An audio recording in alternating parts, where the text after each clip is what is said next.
You just got hit. Your hands are shaking, your heart is racing, and the last thing you're thinking about is taking out your phone. But what you do in these next few minutes could make or break your injury claim. My name is Max the Axe, the gold standard in personal injury, and I've seen far too many injury cases fall apart because people don't take photos.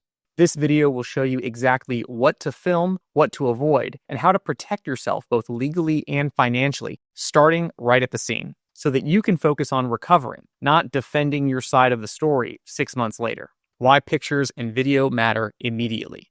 Let's get right into it. Here in Texas, if you've been involved in a crash, usually the last thing you think about is pulling out your phone to document what's going on at the scene of the crash. But let me be extremely clear about this. Taking photos and videos right after the crash can be the single most important thing for your case. Here's why this matters. In Texas, we are in what is called an at-fault state. That means that if you want to get your medical bills paid by someone else, you want to get your pain and suffering paid by someone else, you have to prove that they were the ones at fault for the crash. The police report is an extremely important piece of evidence, but sometimes the cops get it wrong or they don't include every detail on the report. And the insurance adjusters for the guy who caused the crash, they're going to take any and all opportunities to deny or minimize your claim. These photos and videos are your way of locking down the truth, so the insurance company doesn't try to twist it around later. Let's walk through what kind of videos you should capture, how to do it safely, and what real-world scenarios have happened where pictures and videos make all the difference to these Texas drivers.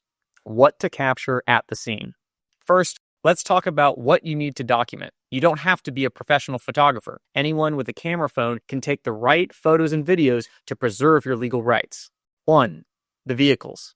Take clear, wide shots from every possible angle of all the cars involved. You want to take photos of the front of the car, the back of the car, and the sides. It doesn't matter if there is visible property damage or the areas where there's not a lot of visible property damage. Take photos of everything. Take photos that are zoomed in as well as the wide-angle shots. Don't just focus on your car. Take photos of the other guy's car or any other car that was involved in the wreck, and make sure to get those license plates. Number 2, the scene. Back up and take photos of the entire intersection or the roadway. Show where the cars ended up after the crash. Take photos of any shattered glass or tire marks on the road.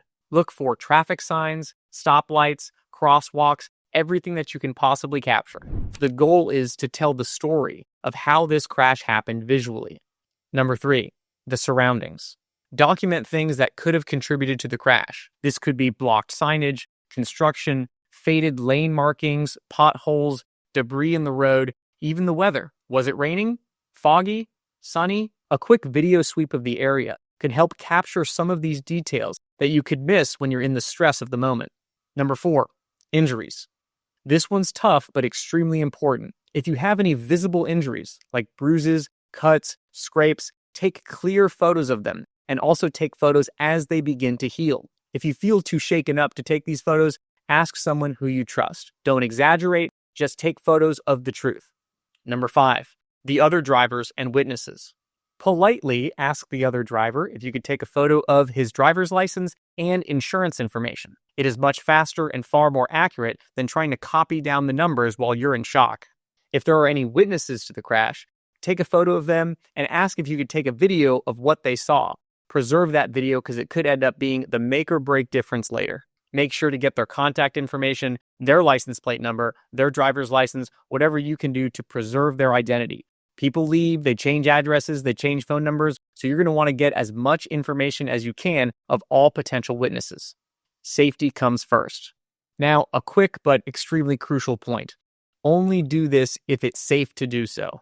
If your car ends up in the middle of a busy Texas freeway and you smell gas, get to safety first. Do not put yourself at risk just to get the perfect shot for your evidence. Once you're safely out of traffic and it's safe to return, then you can take photos for evidence. If you're too injured or too shaken to do any of these things, that's okay. Your health always comes first. If you can't do it, ask a passenger or even a bystander to do it for you. You can always come back later to take photos of your car or of the scene, but if you capture them in the moment, it's always better. Why quick documentation helps your case. Here's where the rubber meets the road. In Texas, evidence can disappear extremely fast. Rain can wash away the skid marks. Cars can get towed, people can change their license plates, and witnesses can change their contact information. People's memories fade and stories change, especially when insurance companies are involved. If you wait, you risk losing the chance of documenting what really happened. Let me share a real-life example of a Texas case that I worked on. My client was rear-ended at a stoplight here in Houston. She took photos of her own car's crushed bumper, as well as the front of the car of the driver who hit her. She also took an important photo of the skid marks behind the other person's car, showing that the defendant driver slammed on his brakes right before making impact. When the other driver claimed that my client slammed on her brakes suddenly for no reason, the photos only showed skid marks behind the defendant driver, no skid marks behind my client's car. And those pictures are what showed the real story. She was stopped waiting at a red light, and he was the one not paying attention to where he was going. The evidence forced the insurance company to settle fairly. But imagine if she had only taken a photo of her own car, or not taken photos at all. The case could have dragged on for years and years, or she could have lost out entirely on compensation. Dealing with Texas insurance adjusters. Now, let's talk about what really happens after an accident in Texas. Insurance adjusters are trained to look out for any possible way that they can get out of paying you. If the adjuster sees any gaps in your story or missing pieces of evidence, they will pounce on that to prevent paying you. The other driver will likely say that you came out of nowhere, or they'll just blame you directly for causing the crash. Sometimes it's just your word against theirs, and that can get messy really fast. However, if you have photos and video evidence from the scene, that's hard evidence. That's hard to say no to. The photos and the videos do not lie, and the insurance adjusters know that. I've seen insurance adjusters argue that the evidence doesn't make sense, or that the crash actually happened at a different location, or there was no impact whatsoever. I've seen them blame the crash on the weather or a phantom driver that wasn't ever in the police report. They actually have blamed people who weren't involved in the crash, saying that some random third driver is actually what caused the crash, even though there's no evidence of it. I once had a client in Sugar Land who was rear-ended on 59. The defendant driver said that it wasn't him who rear-ended the car, but it was some random third driver that crashed into my client's car and then drove off in traffic. Luckily, my client had his phone to record the video immediately after the crash, and it showed that the traffic was so thick, was so tight, it would have been impossible for a driver to hit him and then drive off. Because of this video, we were able to show that the defendant was lying under oath about what happened in this crash, and that really helped accelerate the settlement negotiations. How to safely and quickly take photos and video. You don't need special equipment, you just need your phone. Here are some practical tips. Use your phone's camera app and keep the flash off unless it's very dark. Hold your phone steady and take photos from every possible angle. Don't forget video. Taking a slow, steady sweep around the scene can help capture things that you might not be able to show just with photographs alone. Don't zoom in too much. Wide shots help a lot. If you have a dash cam, always save the footage. Make sure you download it to a computer so that it doesn't overwrite automatically. If you don't have a dash cam, consider getting one because it can be a game changer for some of these Texas accidents. Back up your photos and videos immediately. Email them to yourself or save them to the cloud so they don't get lost if your phone gets damaged. And finally, do not share your photos and videos on social media. Just keep them for your own records. Do not post them on Facebook, please. Sometimes folks worry about doing it wrong or hurting their case. So here are the things that you should not do. Number one, don't try to edit your photos. No cropping or filtering, just keep them as is. Don't try to confront the other driver to try to catch him in a lie. Always be polite, calm, and professional. Do not get in the way of first responders. If an EMT or a police officer tells you to do something, just go ahead and do it. Don't fake or exaggerate anything. The truth is already on your side. You don't need to make it bigger than it is. The truth will probably eventually come out anyway, so it's always better to be consistent. When you don't have photos or video, sometimes, despite your best efforts, you can't get those photos or videos. Maybe you were rushed to the hospital, or your phone was destroyed, or it just wasn't safe to do. Don't panic. There are still ways to build your case, like the police report. You can also find surveillance footage from nearby businesses. Figure out exactly where the crash happened and go to those nearby businesses to see if they have any cameras that face the street. You're going to want to get there as soon as possible to try to preserve the footage before it gets erased.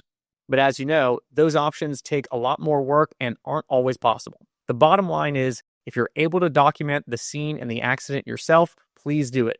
You'll never regret having too much evidence, but you might regret having too little. Texas laws, what you need to know. Just a quick note on Texas law. There's no rule requiring you to take photos or videos by law. It's just a good idea. However, you are required to call the police in certain circumstances. If the crash results in an injury or property damage greater than $1,000, you are required to call the police. But by taking your own photos and videos, you're not just protecting yourself legally, you're making sure that the facts are documented to help represent your side if there's ever a dispute. Also, remember, in Texas, your claim can be reduced partially if you're found to be somewhat at fault. This concept is called proportionate responsibility. These photos and videos can help show exactly what happened so that you can keep your fault at 0%. What if the other driver objects? Sometimes people ask me, what if the other driver gets upset and says that I can't take photos? In Texas, you're allowed to photo or videotape anything in public. This, of course, includes accident scenes. You don't need to get in anyone's face or start a fight, but don't be intimidated by them either. If the other driver tries to threaten you or stop you, just step back, stay calm, and let the police handle it. How your attorney uses this evidence. When you bring these photos and videos to your Texas injury attorney, you give us real power. You can use them to do multiple things. For example, 1. Prove fault and show exactly how the accident happened. 2. Speed up the entire insurance process to fight back against these low-ball offers. 3. To dispute those false claims from the other driver. And 4, if necessary, showing a jury exactly what happened to show them the truth. It's one of the most powerful things you can do to make your voice heard. Wrapping up, protect yourself with evidence. So, should you take photos and videos after a car accident here in Texas? Absolutely, but only if you can do it safely.